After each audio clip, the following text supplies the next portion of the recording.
Hello guys, welcome to the new video where I break down the whole week for you guys.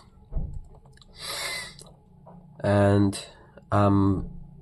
obviously I trade GBP USD, as most of you guys know by now. Also, we always start our analysis from the weekly. We always keep our charts clean and organized in like this in files. You can see I have taught you already how to do this. Now we can see we always start from the weekly. So just by looking at the weekly time frame, we can see the weekly is now reacting off of a weekly supply. You can argue this is the supply, but this supply is not strong. Look, what I'm trying to say is this is a supply here, there is a supply here. You can argue with me, bro, this is the supply. Yeah, I totally agree, but the move, you can argue, happened from here because there was a fair value gap and also the market structure shift. But for me, I have marked this zone. There's not a lot of difference because it has made the move anyways. So yeah, don't hit your head on things like that very much. Don't confuse yourself unnecessarily. And here we can clearly see the weekly time frame was going up, making higher highs and higher lows. Now the last week was bearish. Just by looking at the last weekly candle, I can say that now my next week bias, at least for Monday and Tuesday, will be bearish because of this bearish candle, how this candle closed. And if we see the DXY, and also we can see here the market has beautifully rebalanced the price here on Monday. Literally, it has beautifully rebalanced the price from Monday here, and there was a gap on the week which was filled beautifully. Now we go to DXY to confirm our bias. Whenever we are confused with our bias, we go to DXY. We go to the dollar to look what makes sense. Here, when I go to the dollar, we can clearly see there's a weekly fair value gap to get filled. So the price still have some room to go to the upside. And if DXY is going up, then obviously we are looking for the GU to go down. So now it has confirmed our bias on the weekly time frame. That's why DXY is so important. DXY literally confirms your bias and gives your bias more understanding. Now the weekly can go, as there's nothing much on the weekly. There's a break of structure to the upside. The weekly time frame is still bullish, but we are, for Monday and Tuesday, we're looking for sells due to our daily bias is bearish. So now this is a weekly breakdown, so I will show you what I was looking for every week. Okay, I mean every day. So we start from Friday. This was Friday.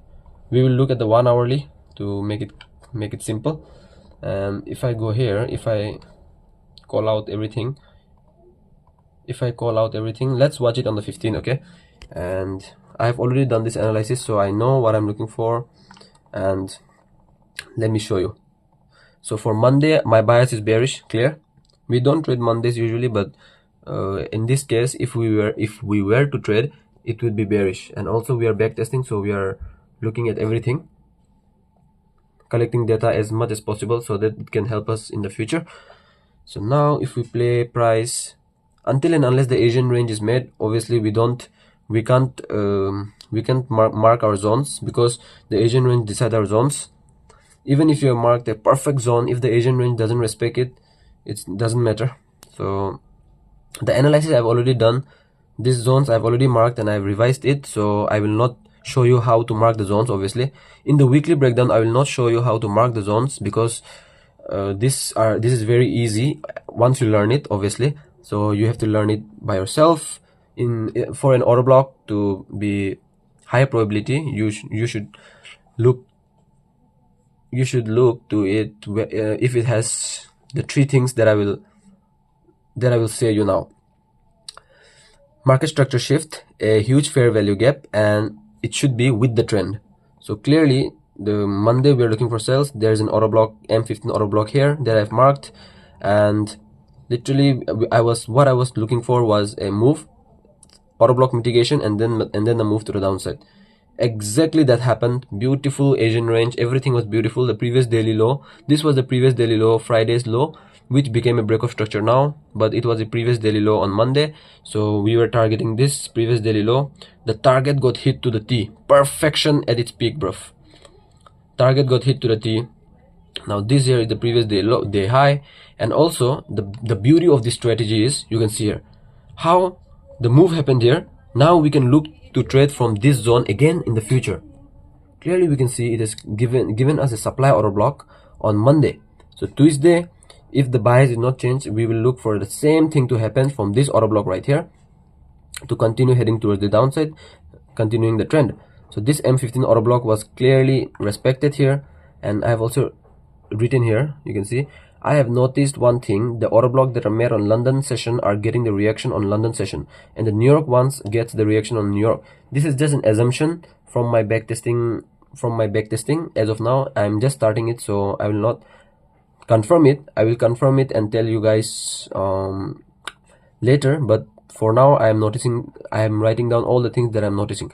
This, you can see, this supply order block was created on London session 12:15, which is the pre-London, obviously. If that's true, then we will figure that out. So now on to Tuesday. Now once the Monday has closed, now we go to the daily time frame to look to see our daily bias. We can clearly see Monday closed bearish. Monday closed bearish, and if Monday closed bearish, it doesn't make sense to look for buys, right?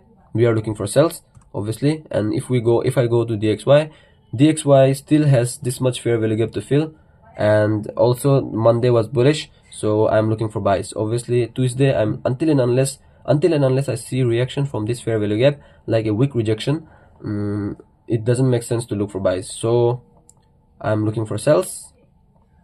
It should be simple by now, because it only makes sense to do that. So now we go to the 15, and as our bias is still bearish, we are looking for sells again on Tuesday.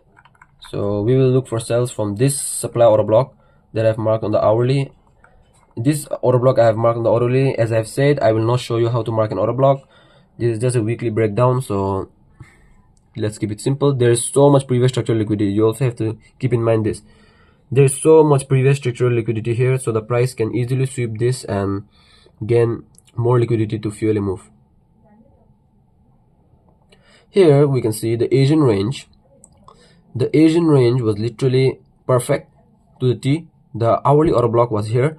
This was the hourly order block. Here I did made a mistake. Here I refined the zone very much on the 15, and this barely touched.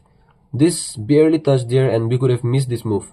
We genuinely would have missed this move if I had refined the zone. So you should know when to refine the zone in the lower time frames, and when you should not, and when you should not.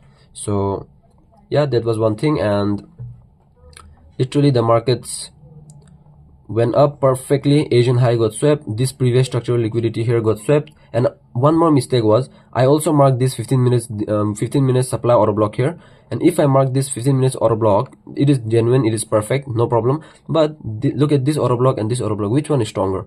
This order block is more stronger than this order block.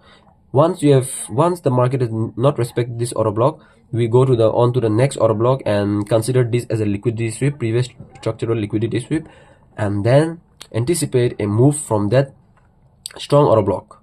Simple.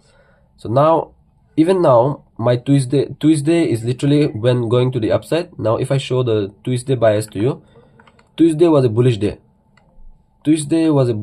Clearly the market was making higher low. On the higher time frame, the market, when it's bullish, making higher highs and higher lows. So here we can see clearly the market is now making a higher low and giving a huge bullish candle, body closing below this wick, and this wick showing that the buyers are very strong.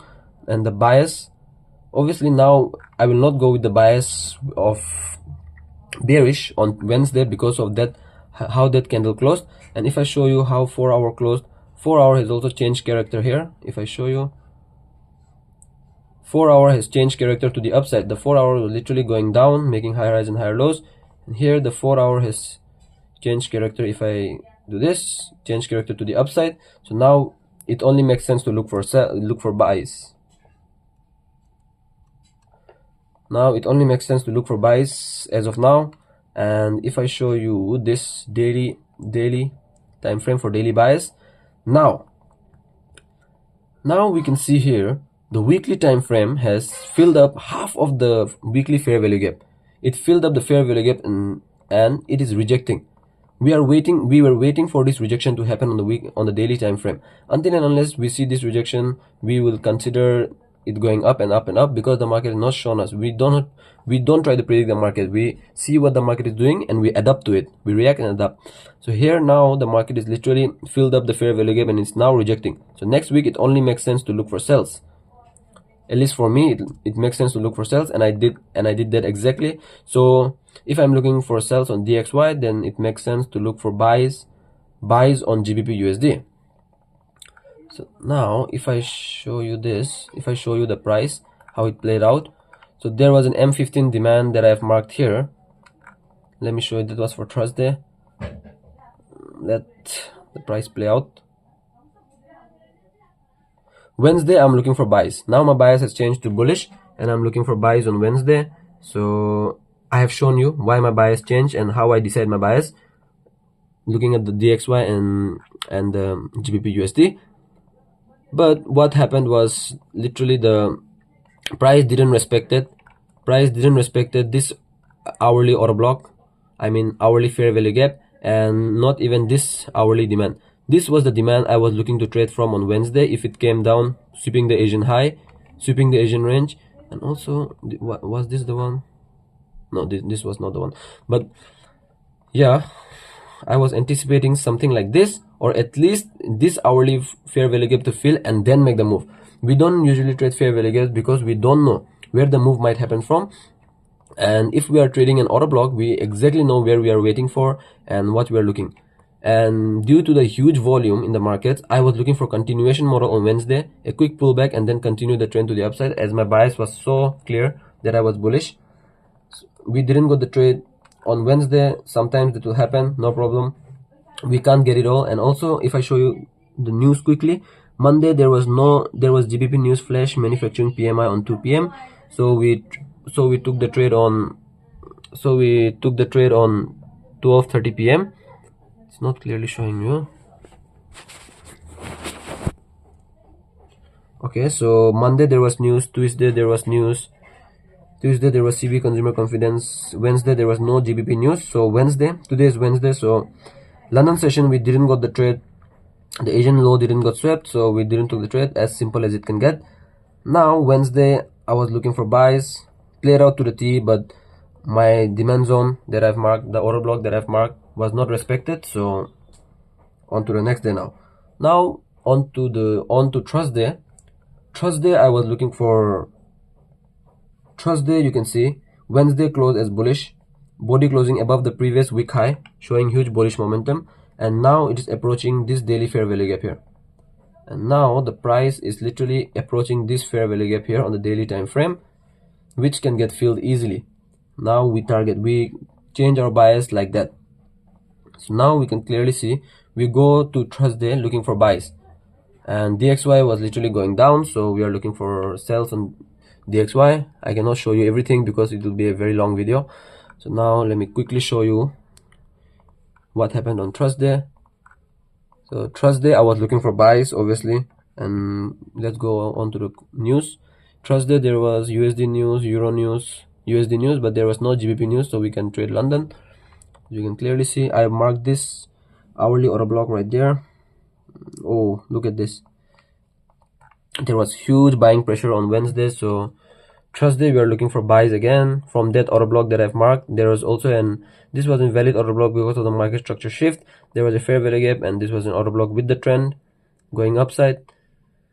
That was the H1 order block, but it didn't got hit, I guess. Let me show you.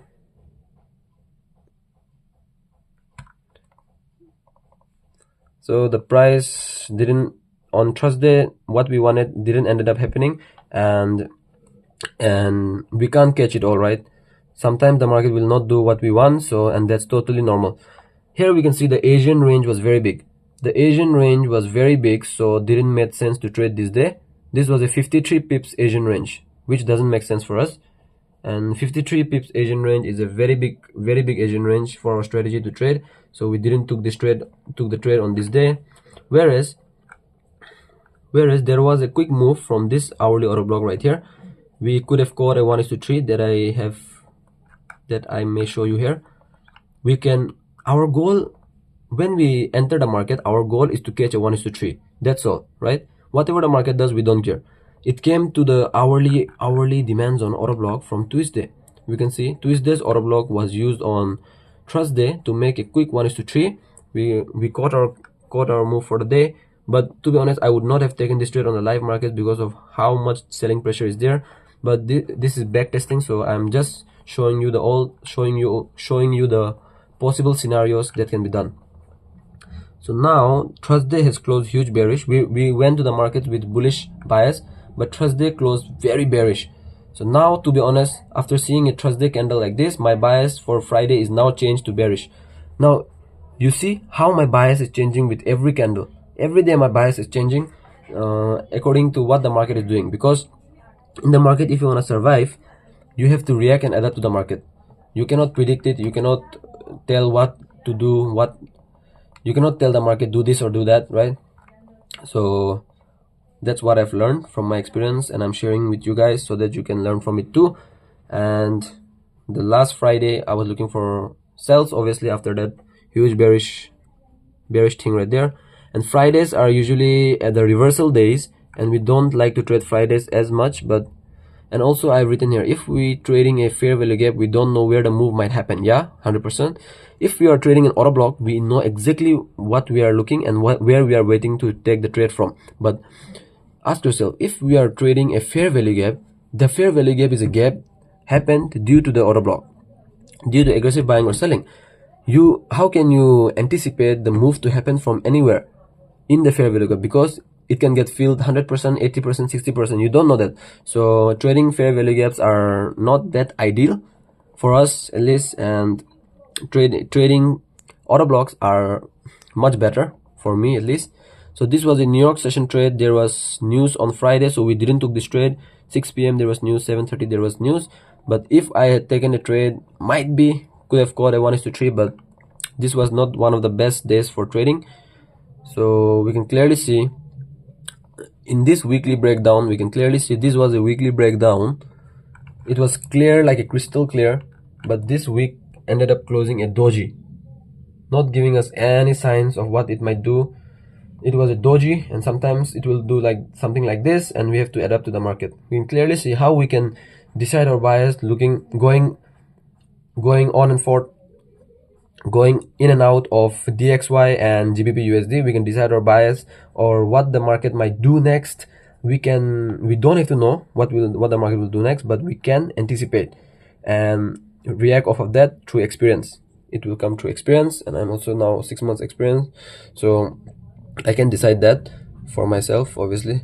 And yeah, this was a beautiful backtesting session. I understood it, but I cannot put it all in this video, so this video is just for reference what I've done. And yeah, wash.